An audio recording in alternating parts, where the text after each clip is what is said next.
خاص طور پر یہ طلاق ثلاثہ کا جو مسئلہ ہمارے ہاں رہا ہے، چونکہ مجھ پر خود ایک دور گزرا ہے اور میں اللہ تعالیٰ سے معافی کا خواستگار ہوں کہ بعض لوگوں کو میں نے بھی جب وہ مجھ سے رائے طلب کرتے تھے تو اگرچہ ہمیشہ میں کہتا تھا میں مفتی نہیں ہوں، میں فتویٰ نہیں دے سکتا، آپ جائیے اور کہیں بھی کسی جو بھی آپ کا مسلک ہے اس کے مفتی صاحب سے آپ فتویٰ لیجئے، لیکن یہ ہے کہ اس قدر پریس کرتے تھے لوگ۔ اب تو کچھ عرصے سے میں نے بالکل اس فیصلے کے اوپر جو ہے سختی کے ساتھ عمل شروع کر دیا ہے کہ میں قطعاً اس میں اپنی رائے بھی ظاہر نہیں کرتا، لیکن یہ ہے کہ بدقسمتی سے رائے میری یہی تھی کہ جو ابن تیمیہ رحمہ اللہ کا مسلک ہے، قرآن مجید اور حضور صلی اللہ علیہ وسلم کی سنت سے مجھے وہی زیادہ اقرب معلوم ہوتا ہے۔ اب ذہن انسان کے قابو میں نہیں ہے، ذہن پر انسان کا اختیار نہیں ہے، جیسے دل پر اختیار نہیں کہ دل کا اپنا ایک رجحان ہے، ایک میلان ہے، آپ کا اختیار نہیں ہے، بلکہ یہ کہ میلان اگر کسی غلط رخ پر ہے اور آپ اپنے یعنی پوری قوت ارادی کو بروئے کار لا کر اسے روک رہے ہیں تو یہ آپ کا مجاہدہ ہے، باطنی مجاہدہ، جس پر کہ اللہ تعالیٰ آپ کو بہت بڑا اجر و ثواب عطا فرمائے گا۔ اسی طرح ذہن جو ہے وہ بھی انسان کے اختیار میں نہیں، ذہن میرا یہی رہا۔ مجھے جب یہ معلوم ہوا کہ چاروں ائمہ ہمارے یعنی چاروں فقہی مسلک جو ہیں، احناف بھی اور حنابلہ بھی اور شوافع بھی اور مالکیہ بھی، سب کا متفق علیہ مسلک یہی ہے کہ جب تین طلاقیں ہو جائیں چاہے وہ ایک ہی بار دی گئی ہو تو وہ طلاق مغلظ ہے، اگرچہ بہت بری ہے، بہت ناپسندیدہ ہے، بہت ہی مکروہ ہے، اور اس پر حضرت عمر رضی اللہ تعالیٰ عنہ کا عمل یہ تھا کہ جو شخص یہ کرتا تھا اسے پھر کوڑے لگواتے تھے، لیکن یہ کہ طلاق نافذ ہو جاتی ہے۔ اب اس میں سامنے بات آتی تھی عقلی اعتبار سے کہ اتنا نازک معاملہ، خاندانوں کی تباہی اور بربادی، ایک انسان شدید غصے کے عالم کے اندر وہ کہہ بیٹھا ہے، تو کیا یہ چیز ایسی ہے کہ جس پر اس قدر سخت موقف اختیار کیا جائے؟ اب چونکہ معلوم ہوا ابن تیمیہ کا بہت اونچا مقام ہے میری نگاہ میں، بہت بلند مقام ہے، وہ خاص طور پر قرآن مجید کی حکمت کے بہت بڑے عالم ہیں، پھر سنت و سیرت کا ان کا مطالعہ بڑا گہرا ہے، اس معاملے میں ان کی رائے ایک شاذ تھی۔ میرا گمان یہ تھا کہ کسی نہ کسی اور کی بھی ہوگی، ان تمام جو مکاتب اربعہ ہیں ہمارے فقہ کے، ان میں سے کسی کی اور رائے بھی ہو، تبھی تو اہل حدیث حضرات کی یہ رائے ہے۔ لیکن بعد میں مجھے معلوم ہوا کہ نہیں، یہ اہل حدیث حضرات یہ سند لیتے ہیں صرف امام ابن تیمیہ رحمہ اللہ کی رائے سے، باقی چاروں جو ہمارے مکاتب فقہ اہل سنت کے وہ متفق ہیں اس پر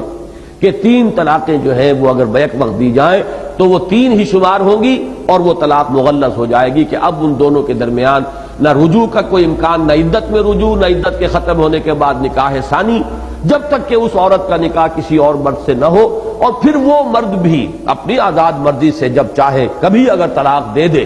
تو پھر واپس رجوع کر سکیں گے، یہ سابقہ شوہر کے ساتھ اس عورت کا نکاح ہو سکے گا۔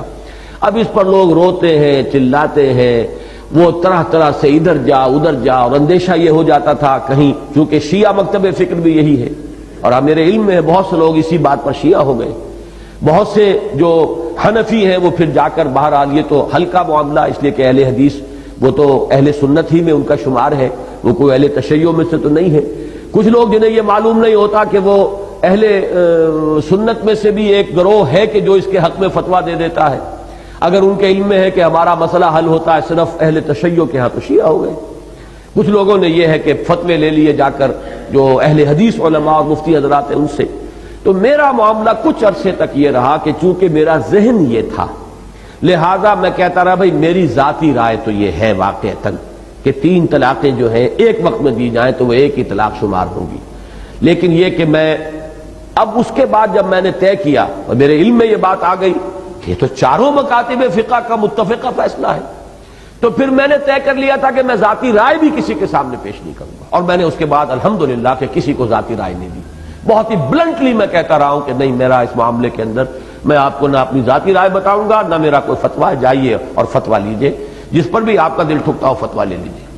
لیکن اب میری رائے جو بن چکی ہے وہ میں در حقیقت اس کی وضاحت کے لیے میں نے اتنا وقت آپ کا لیا ہے، وہ یہ ہے کہ پورا انشراح ہے مجھے اس پر کہ یہی حق ہے، البتہ اس کا جو دوسرا پہلو ہے بدقسمتی سے وہ ہمارے سامنے نہیں ہے، جس کی وجہ سے ساری کمپلیکیشن اور پیچیدگیاں پیدا ہوئی۔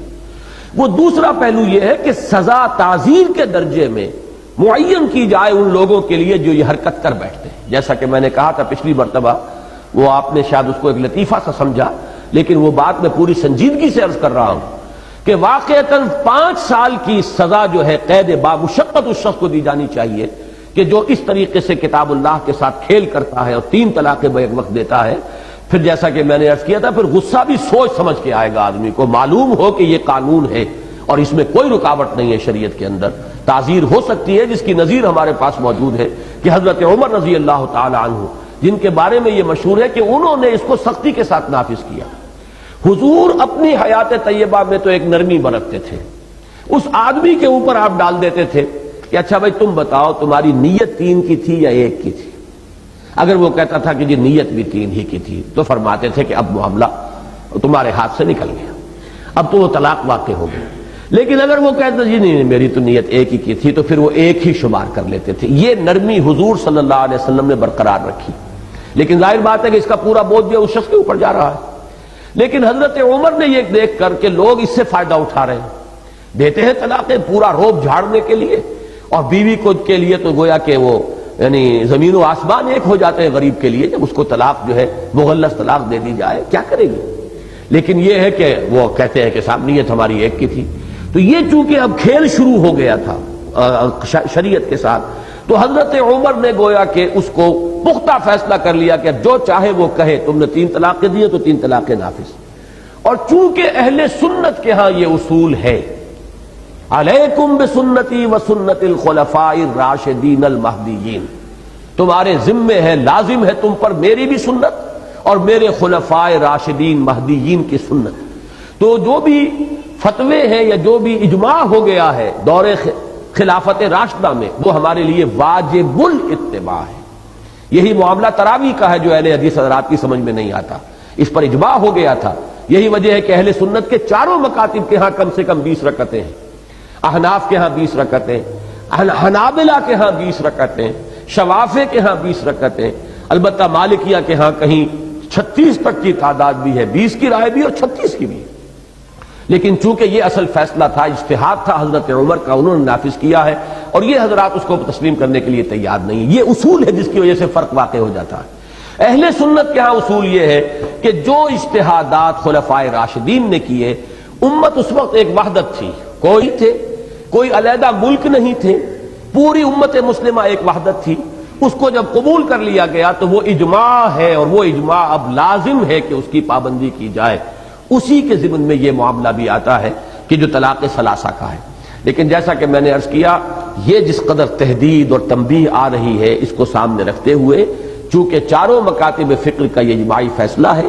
اسی کو اور اسی پر مجھے انشراح ہے کہ اب اس کو نافذ ہونا چاہیے۔ البتہ جو خرابیاں پیدا ہو رہی ہیں ان کا سد باب اس طور سے ہو سکتا ہے کہ اس کے ساتھ تعزیر ہو، جو 3 طلاقیں بیک وقت دیں انہیں کوئی سخت سزا دی جائے، تاکہ پھر لوگ جو ہے